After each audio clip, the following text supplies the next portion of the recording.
नमस्कार मित्रों, आज आपके लिए हम ले आए हैं प्राचीन भारत का इतिहास, जिसमें हम लोग जानेंगे प्राचीन भारत के इतिहास का। मित्रों, ये सबसे पहला वीडियो है और हमारा नाम है कुश मिश्रा। यहाँ पे आप देख पा रहे हैं प्राचीन भारत का इतिहास, जो सबसे पहला वीडियो है। इसमें मित्रों हम लोग ये जानेंगे इतिहास है क्या, प्राचीन काल में इतिहास को किन किन चीज़ों के रूप में खोजा गया था, यानी प्राचीन समय में जब इतिहास की शुरुआत होता है उस समय क्या क्या खोज किया गया था, इन सभी के बारे में हम लोग जिक्र करेंगे। मित्रों, यदि आप हमारे चैनल पर नए हैं, चैनल से आप जरूर जुड़िएगा, चैनल को आप सब्सक्राइब कीजिएगा। और ये हमारा एक ऐसा चैनल बनने वाला है उन बच्चों के लिए जो अपने लगभग हर एक वनडे एग्जाम की तैयारी कर सकते हैं।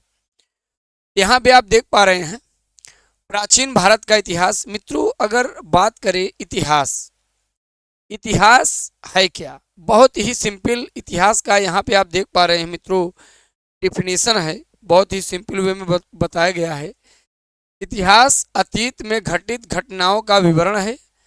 अतीत का अध्ययन ही इतिहास कहलाता है। अतीत का मतलब यह होता है जो बीता हुआ समय हो, जो मित्रों पास्ट हो। बीते हुए समय को क्या कहा जाता है? इतिहास कहा जाता है। यानी इतिहास अतीत में घटित घटनाओं का क्या होता है? विवरण होता है। राइट। ये अब आप नेक्स्ट आप देखिए क्या कह रहा है। इतिहास के जनक कौन थे? मित्रों, अगर बात करें इतिहास के जनक जो होते हैं वो हेरोडोटस को कहा जाता है। यानी इतिहास के बारे में जो सबसे अच्छी जानकारी देते हैं, बताते हैं, वो हेरोडोटस हैं। राइट। चलिए आगे नेक्स्ट आप ध्यान दीजिए जरा। यहाँ पर देखिए मित्रों, अगर बात करें इतिहास, तो इतिहास को कुल 3 पार्ट में डिवाइड किया गया है। प्रागैतिहासिक काल, आद्य ऐतिहासिक काल और ऐतिहासिक काल। प्रागैतिहासिक काल क्या है? देखिए, प्रागैतिहासिक काल में क्या क्या आता है। मित्रों, जो प्राचीन भारत का इतिहास होता है इन्हें 3 भाग में बांटा गया: प्राचीन, प्रागैतिहासिक, आद्य ऐतिहासिक और ऐतिहासिक। राइट। यहाँ पर देखिए प्रागैतिहासिक काल में, इस काल में मानव किसी लिपि और लेखन कला से परिचित नहीं था। राइट। यहीं आद्य ऐतिहासिक में आप देखेंगे, आद्य ऐतिहासिक कला में, आद्य ऐतिहासिक काल में मानव लिपि से परिचित तो थे पर पढ़ी लिखी नहीं जा सकी। राइट। ऐतिहासिक काल में आप देखिए मानव किसी ना किसी लिपि से परिचित था, वह पढ़ी भी जा सकती थी। यानी मित्रों इतिहास को 3 भागों में बांटा गया: प्रागैतिहासिक, आद्य ऐतिहासिक और ऐतिहासिक। प्रागैतिहासिक काल में यहाँ पे आप देख पा रहे हैं मानव को किसी भी लिपि लेखन कला से परिचय नहीं था, वो परिचित था ही नहीं। आद्य ऐतिहासिक काल में मानव लिपि से परिचित था लेकिन मानव पढ़ नहीं सकता था। लिपि का मतलब यह होता है मित्रों, देखिए लिपि का मतलब होता है कोई भी भाषा। प्रागैतिहासिक काल में भाषा तो था, भाषा भी नहीं था, न तो भाषा ज्ञान था और न ही पढ़ी लिखी जा सकी। राइट। अब यहाँ पर देखिए आद्य ऐतिहासिक काल में लिपि थी, भाषा भी थी, लेकिन व्यक्ति उसे पढ़ लिख नहीं सकता था। ऐतिहासिक काल में मानव किसी लिपि से परिचित था, वह पढ़ी लिखी भी जा सकती थी। राइट। अच्छा, प्रागैतिहासिक काल में आपका पाषाण काल आता है, ताम्र पाषाण काल आता है। राइट। आद्य ऐतिहासिक काल में हड़प्पा और सिंधु सभ्यता आता है। ऐतिहासिक काल में प्राचीन भारत का इतिहास जैसे आ जाता है, मध्यकालीन भारत का इतिहास आ जाता है और आधुनिक काल आ जाता है। राइट। चलिए नेक्स्ट देखते हैं। यहाँ पे देखिए अभी हमने आपको बताया मित्रों, आप देख पाए प्रागैतिहासिक, आद्य ऐतिहासिक, ऐतिहासिक काल क्या है। राइट। इसके बाद यहाँ पर देखिए मित्रों, इसके बाद जो हम लोग जानेंगे बहुत ही इंपॉर्टेंट है। इसके बाद हम लोग जानेंगे पुरा पाषाण काल, मध्य पाषाण काल और नव पाषाण काल। यानी पुरा पाषाण काल क्या है, इनमें किन किन चीज़ों का खोज हुआ था, कितने से कितने के बीच आता है, मध्य पाषाण काल क्या है और नव पाषाण काल क्या है। राइट। चलिए अब यहाँ पर ध्यान दीजिए। अगर बात करें मित्रों प्रागैतिहासिक काल के बारे में, तो यहाँ पर देखिए प्रागैतिहासिक काल क्या है। इस काल में मानव किसी लिपि से परिचित नहीं था। इस कालखंड की जानकारी हमें केवल अवशेषों से मिलती है, यानी केवल अवशेष जो उस समय मिले थे उसी से जानकारी मिलती है। अध्ययन की दृष्टि से प्रागैतिहासिक काल को दो खंडों में बांटा गया। राइट, अध्ययन की दृष्टि में उस समय मतलब जो इतिहासकार हैं इन्हें दो भागों में बांटे। प्रागैतिहासिक काल में मानव न तो लिपि से परिचित था, न तो उनके लेखन कला से परिचित था, न मानव पढ़ लिख पाता था। राइट, और इन्हें दो भागों में बांटा, पाषाण काल, ताम्र पाषाण काल। राइट, अगर और पॉइंट की बात करें, भारत में सर्वप्रथम 1863 ईस्वी में रॉबर्ट ब्रूस फुट ने पाषाणकालीन सभ्यता की खोज की। मित्रों, अगर कोई आपसे पूछे कि पाषाणकालीन सभ्यता की खोज किसने किया था, तो आपको ये पॉइंट बताना है, Robert Bruce foot. Right, next point आप ध्यान दीजिए, भारतीय पुरातत्व का पिता किसे कहा जाता है। ये बहुत महत्वपूर्ण है। भारतीय पुरातत्व का जो पिता है मित्रों, सर अलेक्जेंडर कनिंघम को कहा जाता है। तो यहाँ पर मित्रों आप देख पाए, भारतीय पुरातत्व के पिता किसे कहा जाता है, सर अलेक्जेंडर कनिंघम को कहा जाता है। राइट, चलिए आगे यहाँ पे मित्रों आप ध्यान दीजिएगा। आगे अध्ययन की दृष्टि से पाषाण काल को, आगे देखिए अध्ययन की दृष्टि से पाषाण काल को आगे तीन भागों में बांटा गया, पूरा पाषाण काल, मध्य पाषाण काल और नवपाषाण काल। ये बहुत ही इंपॉर्टेंट है मित्रों, बहुत ही महत्वपूर्ण है। अध्ययन की दृष्टि से इन्हें तीन भागों में बांटा गया। अब जरा ध्यान दीजिए तीन भाग कौन कौन से हैं, चलिए जानते हैं। पूरा पाषाण काल, मध्य पाषाण काल और नवपाषाण काल। Right, Neolithic period, Mesolithic period और नियोलिथिक पीरियड। अब यहाँ पे हम लोग एक एक करके जानते हैं आखिर में पूरा पाषाण काल है क्या। ठीक, ये बहुत ही महत्वपूर्ण है मित्रों। अगर जो भी हमारे मित्र किसी भी एग्जाम की तैयारी कर रहे हैं, चाहे वो पीसीएस की तैयारी कर रहे हों, चाहे वाईएस की तैयारी कर रहे हो, किसी भी फील्ड के बच्चे जो भी तैयारी कर रहे हैं, ये आप देख के पूरा आप नोट्स बनाइए, पीडीएफ बनाइए, इससे आपकी एग्जाम की बहुत अच्छी खासी तैयारी हो सकती है। यहाँ पे देखिए मित्रों, पूरा पाषाण काल है क्या। यह इतिहास का सबसे आरंभिक समय था, यानी सबसे आरंभिक समय था। इसकी जो काल अवधि है 20 लाख ईसा पूर्व से 12,000 ईसा पूर्व मानी जाती है। मित्रों, जो इसकी जो काल अवधि है 20 लाख ईसा पूर्व से 12,000 ईसा पूर्व मानी जाती है। इसी समय के मानव को आदिम मानव कहा जाता है। आदिम मानव, कोई अगर आपसे पूछता है आदिम मानव किस युग को कहा जाता है, तो आप सीधा बताइए। पूरा पाषाण काल के जो मानव थे उन्हें आदिम मानव कहा जाता है। पूरा पाषाण काल जो था सबसे आरंभिक समय था। किस समय इस काल को माना जाता है, तो मित्रों 20 लाख से 12,000 ईसा पूर्व जो था वो पूरा पाषाण काल का समय माना जाता है। कभी कभी ये परीक्षा में पूछा भी जाता है, आखिर में पूरा पाषाण काल में किन किन चीज़ों की खोज हुई थी। बहुत इंपॉर्टेंट है, बहुत ही महत्वपूर्ण है आपके एग्जाम के पॉइंट ऑफ व्यू से। जो भी मित्र ऐसे हैं जिन्हें पीडीएफ चाहिए, जो सोच रहे हैं हमें पीडीएफ मिल जाए और हम इसकी अपने एग्जाम की अच्छी खासी तैयारी कर सकें, जो भी हमारे मित्र ऐसे हैं जो हमारे टेलीग्राम चैनल से जुड़ना चाहते हैं, वो आप अबाउट सेक्शन में जाके हमारे आप टेलीग्राम चैनल को ज्वाइन कर सकते हैं। राइट, चलिए यहाँ पर देखिए, इसी काल में मानव का इस काल में मित्रों, पूरा पाषाण काल में मानव का जीवन अस्थिर था। अस्थिर का मतलब मानव शिकार करता था और शिकार करके अपने भोजन का संग्रह करता था। कहने का मतलब यह है कि मानव घूमता टहलता रहता था, जहाँ जानवर मिलता था उनका खाना बदोश करता था, उन्हें मारता था, मारकर उनके चमड़ों को निकाल कर उन्हें चबाता था, खाता था। राइट, और इस युग के मानव को खाना बदोश कहा जाता है। यह इस समय का जो मानव था वो खाना बदोश था। खाना बदोश का मतलब यह होता है मित्रों कि इनका कोई ये निर्धारित नहीं था कि हम यहीं बैठ के हम कोई अनाज खाएंगे। खाना बदोश का मतलब यह होता है कि घूम टहर के कहीं भी अपने भोजन की किसी भी जानवर को मार के व्यवस्था करना खाना बदोश होता है। इस समय का जो मानव होता है, इस समय ने मानव ने आग की खोज की थी। ये मित्रों ज्यादातर पूछा जाता है, आग की खोज किस कालखंड में हुई थी? पूरा पाषाण कालखंड में हुई थी। इसी काल में मनुष्य ने सर्वप्रथम चित्रकारी करना प्रारंभ किया था। और जो सबसे अच्छा एग्जाम्पल है वो भीमबेटका की गुफाओं में।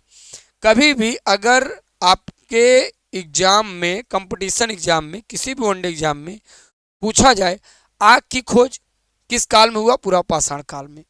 चित्रकारी मानव ने किस काल में सीखा था? पूरा पाषाण काल में। और जो सबसे प्राचीन काल की जो चित्रकारी है, जो सबसे पहले चित्रकारी की गई थी, खोजी गई थी, वो थी भीमबेटका की गुफाओं में। राइट, चलिए नेक्स्ट देखते हैं। पूरा पाषाण काल के भाई साहब जो मानव थे वो सब खानाबदोश थे। राइट, उस समय के मानव जो थे अस्थिर थे, स्थिर नहीं थे। घूम टहर के जानवरों को मार पीट कर, ठीक, उनका शिकार करके भोजन करते थे। चलिए मित्रों, अब हम लोग जानते हैं मध्य पाषाण काल, मेसोलिथिक पीरियड। क्या है मेसोलिथिक पीरियड? यह काल पूरा पाषाण काल है। यह काल पूरा पाषाण काल और नव पाषाण काल के बीच का संक्रमण काल था। राइट मित्रों, ये जो आप देख पा रहे हैं मध्य पाषाण काल जो है, ये पूरा पाषाण काल के बाद आता है और नव पाषाण काल के पहले का काल है ये। अगर बात करें मध्य पाषाण काल की जो काल अवधि थी, वह है 12,000 ईसा पूर्व से 10,000 ईसा पूर्व मानी जाती है।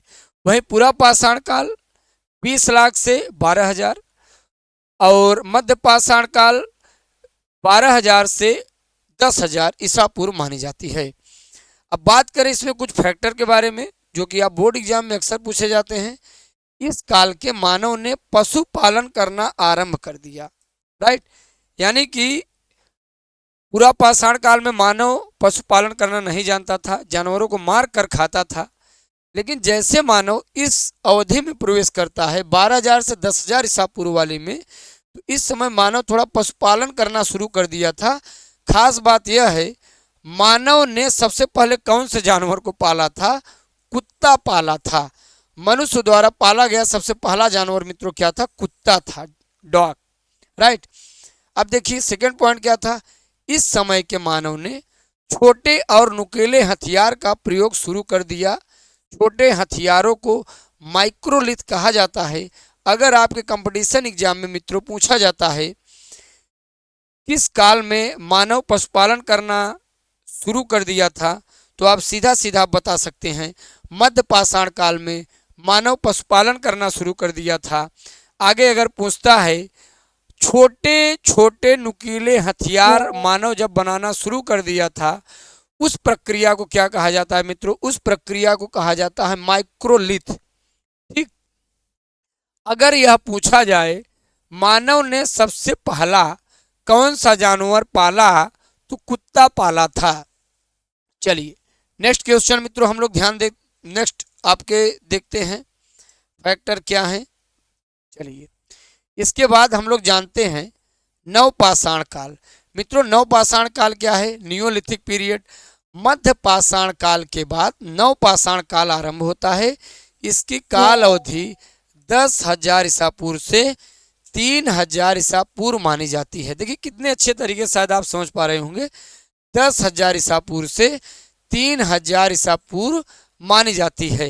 राइट, जो अब यहाँ पर देखिए बहुत इंपॉर्टेंट, पूरा पाषाण काल 20 लाख से 12,000, मध्य पाषाण 12,000 से 10,000, नव पाषाण 10,000 से 3,000। कितनी अच्छी अच्छी जानकारी हम लोग सीख पा रहे हैं यहाँ पर। चलिए इस काल में मानव ने अस्थाई आवास बना लिया। राइट, आप देखे होंगे पूरा पाषाण काल का मानव का जीवन अस्थाई नहीं था। मध्य पाषाण काल में जब मानव पहुंचा थोड़ा जीवन अस्थाई हुआ, जैसे नुकीले हथियार बनाना शुरू कर दिया जानवरों को मारने के लिए। राइट, उसके बाद आप यहाँ देख पा रहे हैं मानव थोड़ा अस्थाई आवास बनाना लगा था। ठीक, अस्थाई आवास मानव बना के रहना शुरू कर दिया। यानी कि पूरा पाषाण काल में मित्रों जब मानव आप देखे होंगे घूम टहर के जानवरों को मार के खाना बदोश करता था, अब यहाँ आते आते मानव अस्थाई आवास बनाना शुरू कर दिया था। ठीक, मध्य पाषाण काल में आप देखे होंगे वहाँ भी मानव शिकार करता था, लेकिन नुकीले हथियार बनाना शुरू कर दिया। इस समय मनुष्य ने कृषि करना प्रारंभ कर दिया और साथ में विधिवत पशुपालन भी शुरू कर दिया। अब मित्रों अगर पूछा जाए किस काल में मानव अस्थायी हो गया था, तो आप बता सकते हैं नवपाषाण काल में मानव का जीवन अस्थायी हो गया था। अगला फैक्टर ये पूछ सकता है आपके कंपटीशन एग्जाम में, किस काल में मानव कृषि करना शुरू कर दिया था, तो मित्रों मानव नवपाषाण काल में कृषि करना प्रारंभ कर दिया था। सबसे महत्वपूर्ण बात यह है, अगर पूछा जाता है आपके एग्जाम में पहिए की खोज किस काल अवधि में हुई थी, तो मित्रों नवपाषाण काल में पहिए की खोज हुई थी। चलिए नेक्स्ट देखते हैं, बहुत ही महत्वपूर्ण है। आगे देखिए ताम्रपाषाण काल।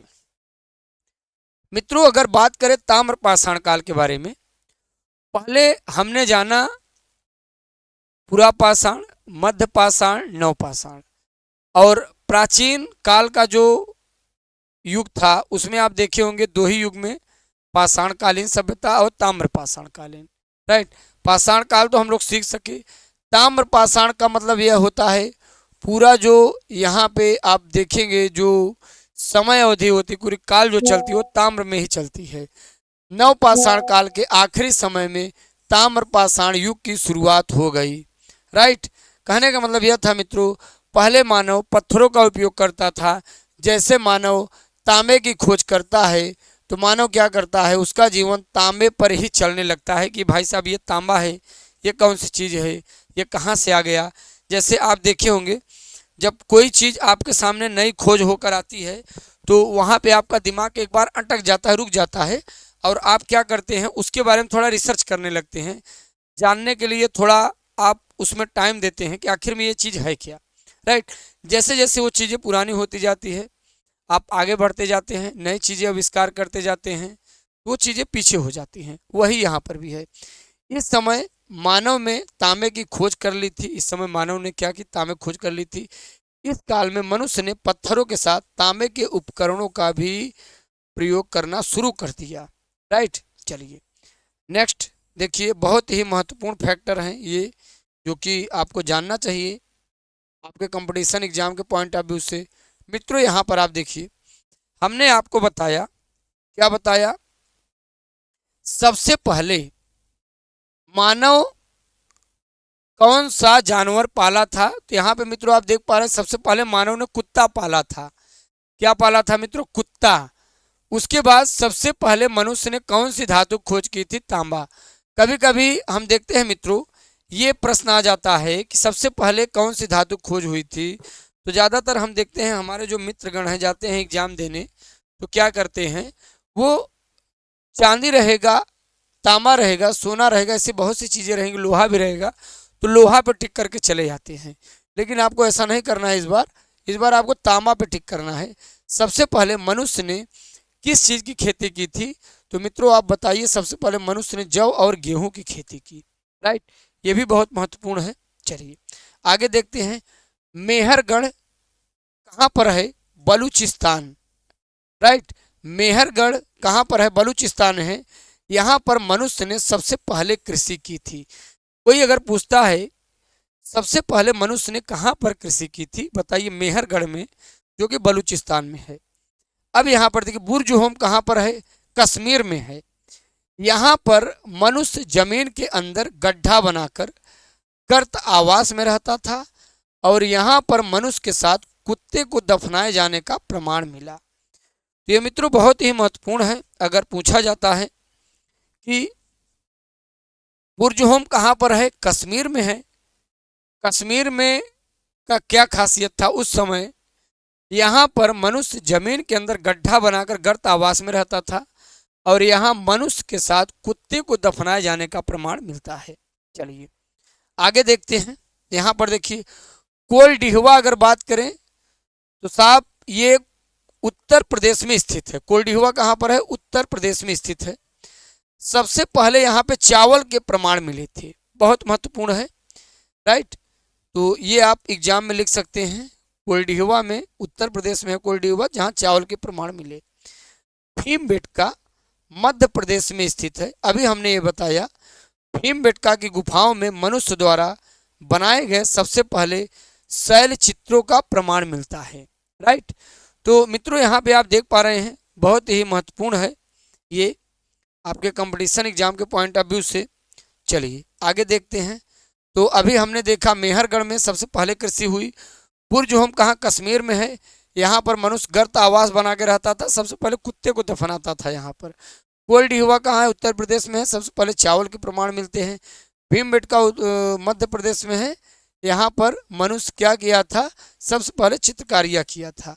अब प्रीवियस ईयर के कुछ ऐसे क्वेश्चंस हैं जो कि आपके कंपटीशन एग्जाम में बार बार ये क्वेश्चन रिपीट हुए हैं। राइट। तो यहाँ पर मित्रों आप ये स्क्रीनशॉट ले लीजिए, इन्हें आप थोड़ा हल करिएगा और देखते हैं आप इसे हल कर पाते हैं या नहीं कर पाते। ये आपके लिए हम छोड़ रहे हैं, तो आप यहाँ पर थोड़ा स्क्रीनशॉट लीजिए। ठीक, यहाँ पर देखिए ये थोड़ा आपको करना है। किस काल में माइक्रोलिथ कहा जाता है, तो मित्रों माइक्रोलिथ किस काल को कहा जाता है, यहाँ पे ये सब चीज़ें आपको ध्यान में रखना है। राइट। तो ये चीज़ें मित्रों आपको ध्यान में रखना है। निम्नलिखित में किस कालखंड में मानव ने सर्वाधिक जीवन बिताया। ठीक, तो ये आप जानते हैं पूरा पाषाण काल में। मानव द्वारा खोजी गई सबसे पहली धातु कौन सी थी, तांबा थी। ये सब चीज़ें आप जानते ही हैं। चलिए आगे देखते हैं। मानव द्वारा खोजी गई सबसे पहली धातु, सबसे पहले कृषि के प्रमाण कहाँ देखने के मिले, तो ये सब हमने आपको बता दिया है। सबसे पहले चावल के साक्ष्य कहाँ पर मिले, कोल्ड-होम, बुर्ज-होम, मेहरगढ़, धौलावीरा। मित्रों ये देखिए हम नहीं बताएंगे, आपको अपने दिमाग से क्वेश्चन करना है, हम तो पूरा बता सकते हैं। राइट।